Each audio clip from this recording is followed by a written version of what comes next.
ओम नमो भगवते वासुदेवाय नमः। ओम नमो भगवते वासुदेवाय नमः। ओम नमो भगवते वासुदेवाय नमः। सच्चिदानंद रूपाय विश्वोपत्यादि हेतवे तापत्र विनाशाय श्री कृष्णाय वयं नमः।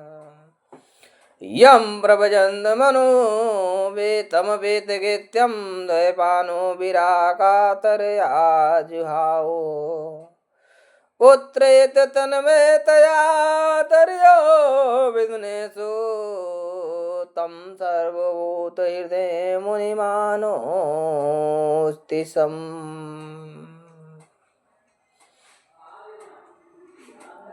किम ध्येयं किम ज्ञेयं किन पेयम। पहले अर्थ का है हम क्या धावें, किस क्या हम सुने, किन ध्येयम किन ज्ञेयम क्या हम गाएं और क्या हम पिएं। तो मैं आज आपको, अभी तक आप लोगों ने अमीर ब्राह्मणों की कहानी सुनी थी, गरीब ब्राह्मणों की। एक ब्राह्मण था और मैं आज आपको एक ऐसी कहानी बताने जा रहा हूँ, सुनाने जा रहा हूँ। एक अमीर ब्राह्मण था, मतलब एक अमीर ब्राह्मण था। और श्रीमद् भागवत पाठ से ये लिया गया है, जो भी मैं अवतरित आपको सुना रहा हूँ। तुंगभद्रा नदी थी, नदी का नाम तुंगभद्रा। और तुंगभद्रा के नदी के समीप एक ब्राह्मण पंडित आत्मदेव रहते थे। आत्मदेव ब्राह्मण रहते थे और उनकी पत्नी का नाम धुंधली था। पंडित जी जो थे बहुत पढ़े लिखे विद्वान, चारों वेद के ज्ञाता थे, पुरोहित भी थे, सबके घर घर में पूजा कराते थे, पाठ भी कराते थे।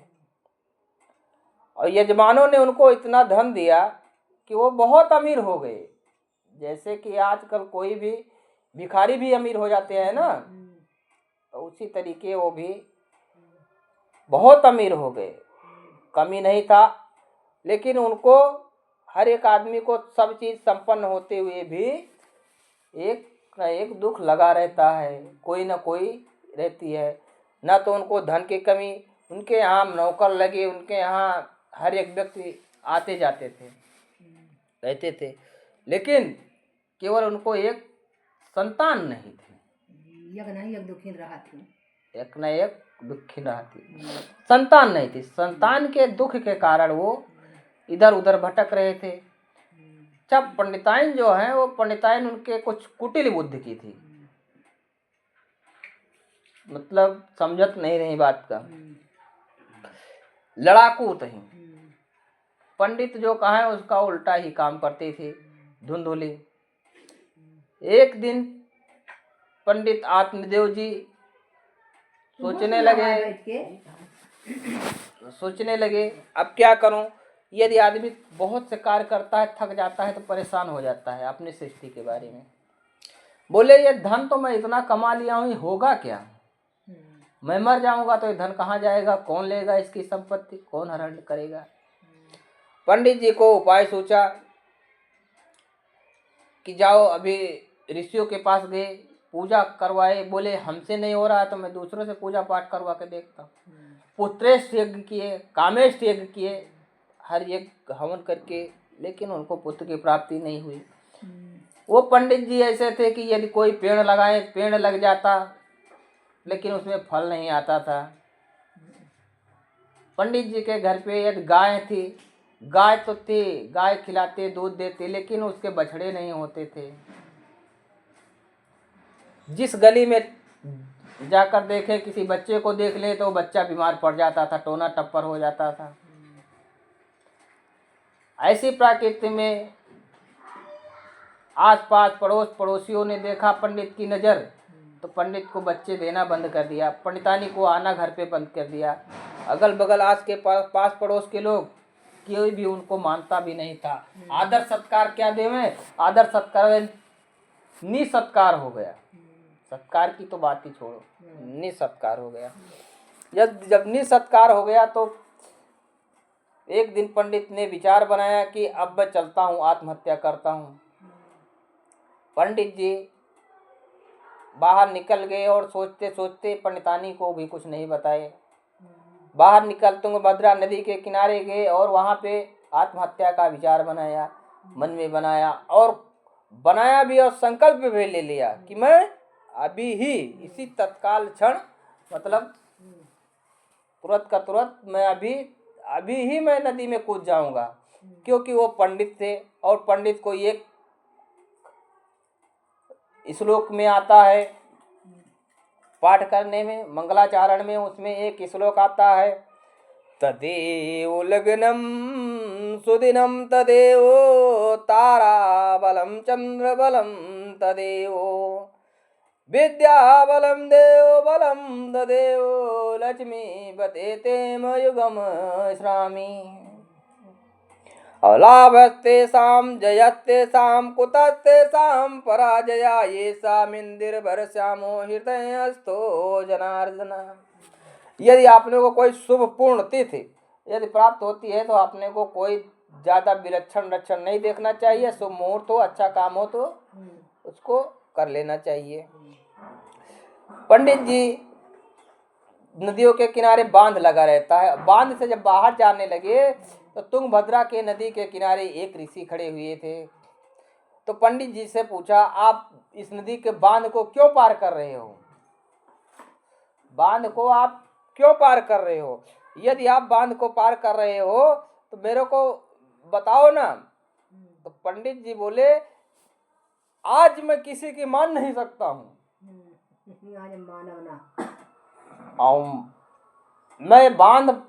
आज मैं आत्महत्या करने जा रहा हूँ और आज तुम्हारी एक नहीं सुनूंगा।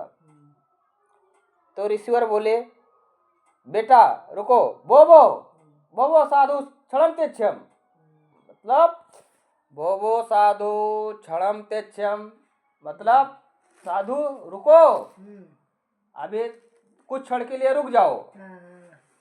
बोले, यदि मरना है तो मैं भी मरना चाहता हूँ, चलो साथ में मरते हैं, 2 आदमी हो जाएंगे। जैसे कोई जाता है तो बोलता है मैं भी चल रहा हूँ, ट्रेन पे कोई जा रहा है तो 2 मिनट में पहचान बन जाती है कि नहीं बन जाती है। वो बोलेंगे आप कहाँ से आए हो, वो बोलेंगे आप कहाँ, बोले आप कहाँ जा रहे हो, तो बोलेंगे मैं सूरत जा रहा हूँ, तो वो बोलेगा कहाँ जा रहे हो, मैं अहमदाबाद जा। अच्छा चलो कोई बात नहीं, हमारा तुम्हारा अहमदाबाद तक मतलब साथ रहेगा ही। तो वैसे बोले हम मरने जा रहे हैं, बोले मैं भी चलूंगा। तो बोले अच्छा चलो कोई बात नहीं, तुम भी चलोगे तो साथ में ही चलते हैं और जो होगा देखा जाएगा, तुमको दोनों साथ में ही स्वर्ग की प्राप्ति करते हैं।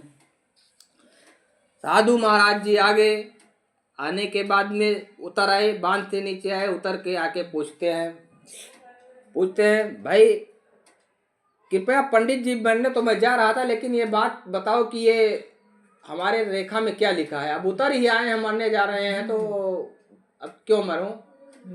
थोड़ा हाथ में आप देखिए मेरे हस्त रेखा में क्या लिखा है।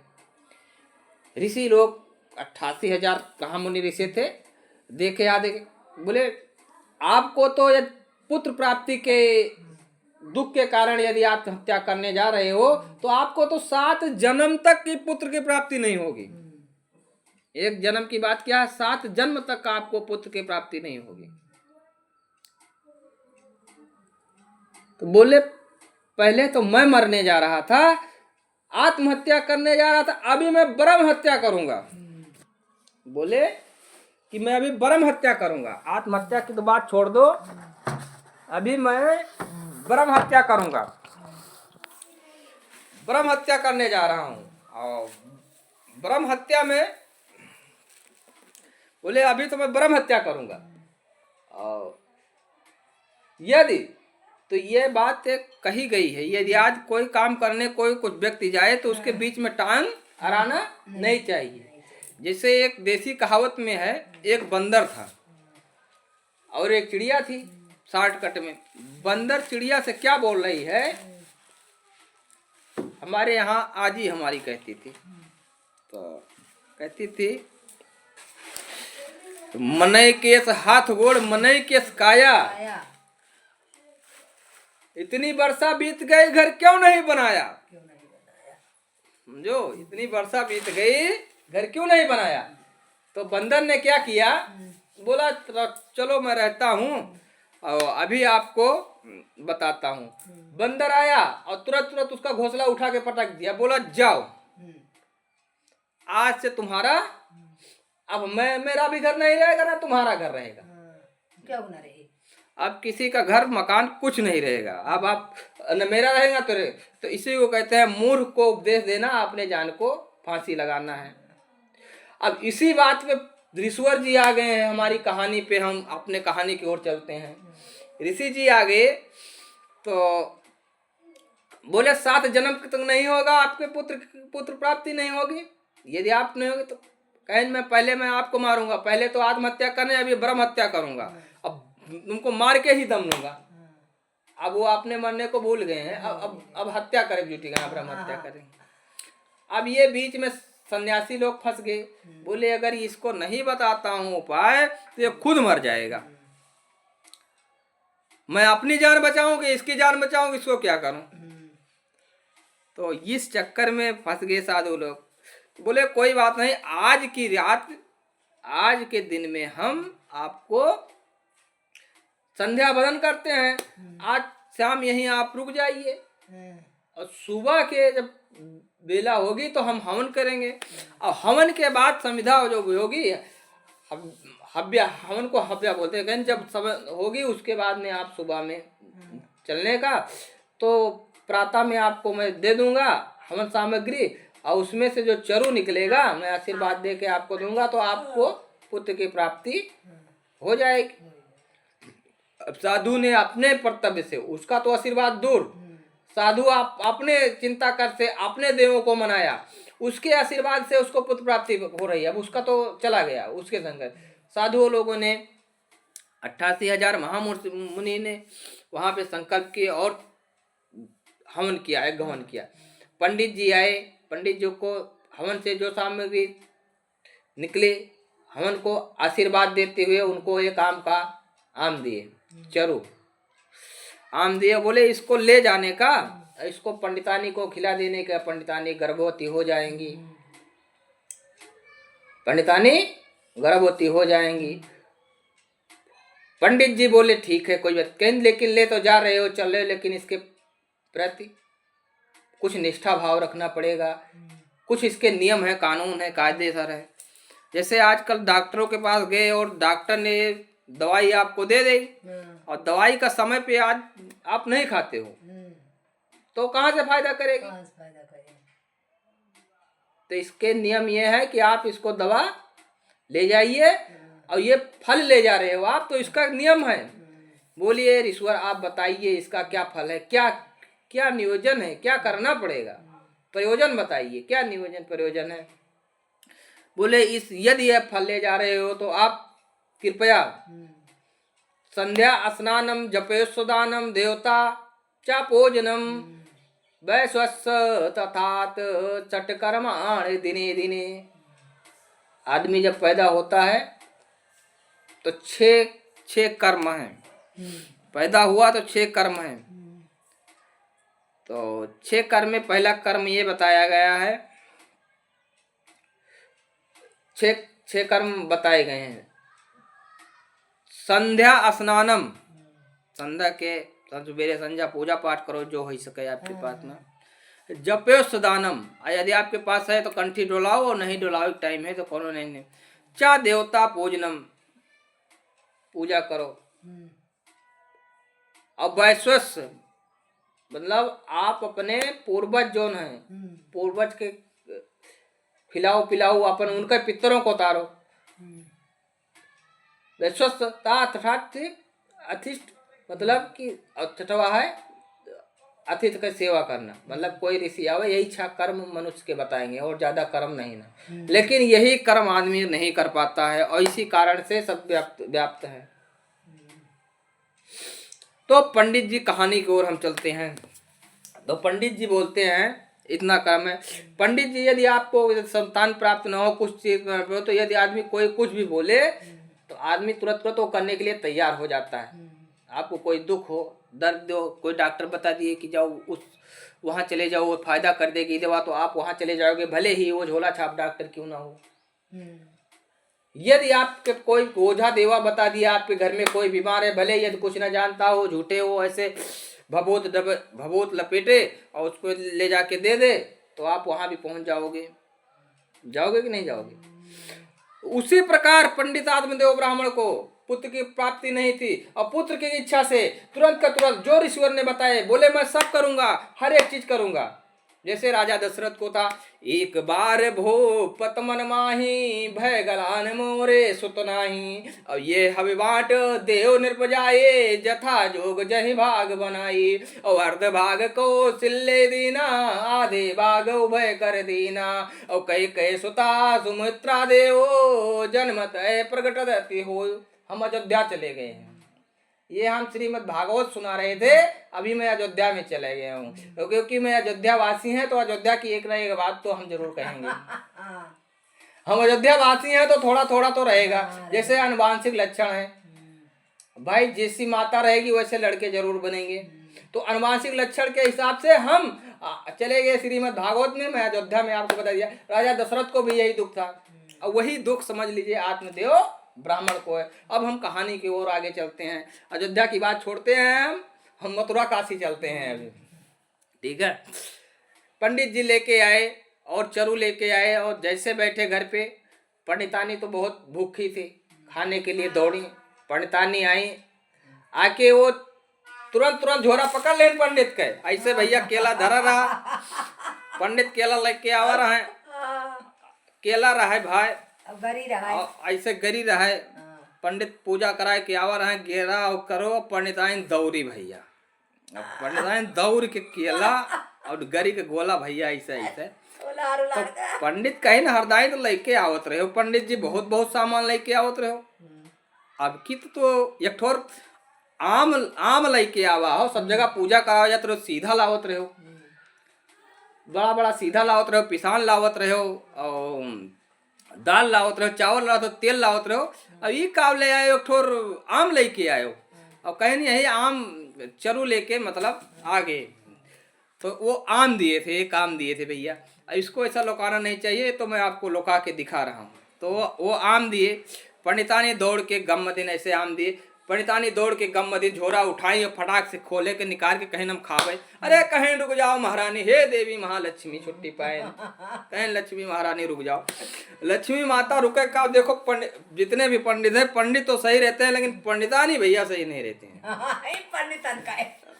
और किसी का निकल जाता है तो जान लो वो स्वर्ग में प्राप्त है, वो लक्ष्मी है, समझ लो। पंडितानी जो सही है तो जान लो लक्ष्मी है। आप सुनो, पंडित तो सही रहेंगे लेकिन पंडितानी नहीं गड़बड़ रहेंगी भाई, वो तो 100% है। आप अपने गांव घर में देख लीजिए। पंडितानी ने तुरंत का तुरंत वो आम उठाया, आम उठा के तुरंत का तुरंत खाने चले। पंडित जी बोले कृपया ये आप रुकिए, इसको खाइए मत, इमा नियम है, इमा कानून लागे तो खाइए। कहीं हम तो कितने आम खाए हैं, मतलब कितने आम खाए हैं, तो आप तो नहीं बोले हैं, इसमें कौन सा ऐसा जात है, अहमद जहर मिलाए के लावा हो का? बोले ऐसा कुछ नहीं बात है, ये ऋषियों के दिन है। पंडित जी शोक दृष्टि में व्याप्त हो गए और बोले पंडित है, इसके लिए आपको शाम को स्नान करना पड़ेगा, शाम को पूजा करना पड़ेगा, पाठ करना पड़ेगा, उसके बाद में आपको पुत्र प्राप्ति होगी, और पुत्र होगा तो हम दोनों का जीवन कुशल मंगल होगा। जो ये आस पास के पड़ोस लोग पटीदार जो तुमको बोलती हैं निर्वंशी हो, आपके लड़के नहीं हैं, जो बगल जाती हो, बगल में गोद में जो बच्चा लिया रहता है वो देता नहीं तुमको खिलाने के लिए कि पंडितानी की नजर लग जाए, और इस ग्रह संकट इस सबसे आपको छुटकारा मिल रहेगा। जब पुत्र हो जाएगा तो कोई कुछ कहने वाला नहीं है। पंडिताइन थोड़ा भाई रही कुटिल बुद्धि के, हाँ रही, मतलब समझत ना रही भाई, पंडिताइन समझत नहीं रही, पंडिताइन वैसे रही। ताइन कहे ये तो बात बहुत सीरियसली है, पंडित के आम लाए खाए। तो कहीं ने काम करीता है थोड़ा पंडित लियो तुम खाओ। तो अब पंडित खा लिए, पंडित गर्भवती हो जाइए। तो पंडित कहे ये स्त्री को खिलाने के लिए है। पंडित का नहीं। कहीं अच्छा है, ऐसी बात है। कहीं की क्यों कहीं पड़ोसी को थोड़ा दे दे। अब पंडिताइन का सह कि मैं जहर न मिला के लेके आओ, हमारे दोनों जने झगड़ा हुआ थे। जहर न मिला के लेके पंडिताइन मर रहा कि आधा खा लिए आधा हम खा ली, आधा हम खा ली। तो कहीं ना का पड़ोसी को दे दे, कहीं नहीं पड़ोसी को भी नहीं देना है। तो पंडिताइन पूरा सकी दिमाग के नहीं, पंडिताइन समझ गई पंडितवा जहर मिला के लेके आवा भाई। अब होता है हमें मार डाले विचार में भाई, और हम हमारे पीछे लागा, हमारे दोनों के झगड़ा हुआ था। अभी हमें मर जा तो ये सब ये आजाद करे पंडित आदमी। पूरा मतलब कुटिल बुद्धि के रहे सोच के। तो वह कहें कि पंडित कहें हम ये फल आपको खिला के तुरंत चला जाऊंगा, हमको यहाँ घर पे रहना नहीं है, बाहर वहीं अपना निकल जाएंगे, तपस्या के लिए मैं चला जाऊंगा। तो उन्होंने आजकल औरतें जो है ना अपने बहन से ज्यादा सलाह लेते, बहन से सलाह लेंगे, अपने जीजा से सलाह लेंगे। बहन बहनों आजकल ससुरारी में सबके ही भैया जकरे है। तो जीजा तो बहुत आदमी आए जी हैं, लेकिन ससुराल से बैठो बैठो बैठो ये कथा सुना जाता है। आओ बैठो बैठो। कहाँ गए रही हो? अरे वहाँ लिया के। चलो जय श्री राम भैया। सहेली लगे रही हो? लो सियावर रामचंद्र की जय। पवन देखो दर्शक लोग बहुत आ गए हैं, अभी भी फोन रख रहा हूँ। अब सब लोग मेहमान लोग आ गए हैं भाई, अभी ये सब देख लो सब लोग आ गए हैं आप लोग सब, इसलिए अभी कथा बंद हो रही है। ठीक है, जय श्री राम। श्री